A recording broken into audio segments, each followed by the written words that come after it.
you are playing the character of Waynetta. Waynetta is a woman over 40, but she lives in her grandma's house that's been left to her. And she's quite a vulnerable woman who is quite childlike. And I think a lot of people will find similarities in themselves with your character, because I think everyone at one point will have been a Waynetta. Well, certainly with lockdown. And especially lockdown. It's crazy really, because this whole thing was written and we created the idea, you know, over a year ago now. And now it's ironic, yeah, because you know Waynetta is absolutely frightened to death. She puts the news on, and the information she's getting every day about what the world is like outside, it's frightening. It doesn't make her want to go out into the world. That's what it's been like with coronavirus and COVID.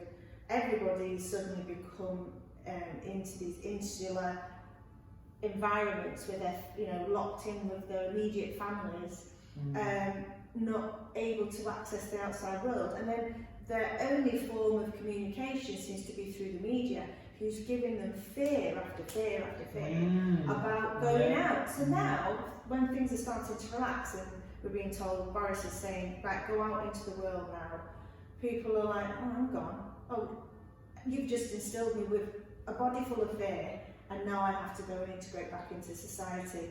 Well, this is what Waynetta's life is like every day. Absolutely. It was like this without the pandemic. Absolutely, yeah. So, yeah. And absolutely, you know, problems that she's worried about, I suppose they just kind of fester up, and you know, she just kind of, and then it just kind of builds and builds, and you know, it's like a snowball that keeps getting bigger, I suppose. And I suppose that's why she never leaves the house. Never leaves the house. I mean, she gets food through deliveries, and you know, she will try and drum up conversation about, you know, and test what the world's like with people who are bringing deliveries. But again, that's just also saying, you know, we have to leave your food over here because we can't come even near you. You are a problem. You know, it's, you know, it's a similar thing. Well, I think that's what's interesting about your character, is despite, you know, how idiotic she may be, she still, I think she still has quite a profound, you know, her own unique, profound outlook on reality. You know, and she comes across as quite a simple soul, but that is also because she's been wrapped in cotton wool by her late grandma, who is shielded her from the world. But also, you know, this comes from her insecurities in life. She would warn Waynetta, don't go near him, don't go talking to strangers. You know, would only go to the shops with her, would only go to the social club with her. This was Waynetta's world. You know, that was it, and then home. Yeah, so the moral framework that Nana Keiki has is kind of being implanted into you, and you've kind of just stuck with that. Jodie comes along, and she creates this juxtaposition, because where, you know, whereas before, Waynetta would be speaking to delivery people, trying to get, you know, hi, how are you, and they just want to go off to work.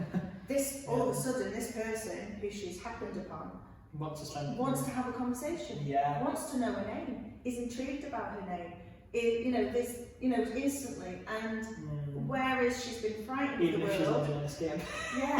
But even when you're frightened and you've got the world that you don't, you know, just that tiny offer of kindness can melt away all your insecurities, and I think that's how their journey begins. And I think Waynetta and Journey are kind of heroes, like they're kind of two, in a strange way. They show you that you can be different. You can be who you are, and you don't have to fit into a box. Yeah, absolutely. You can be who you are, and people can love you for that. Yeah.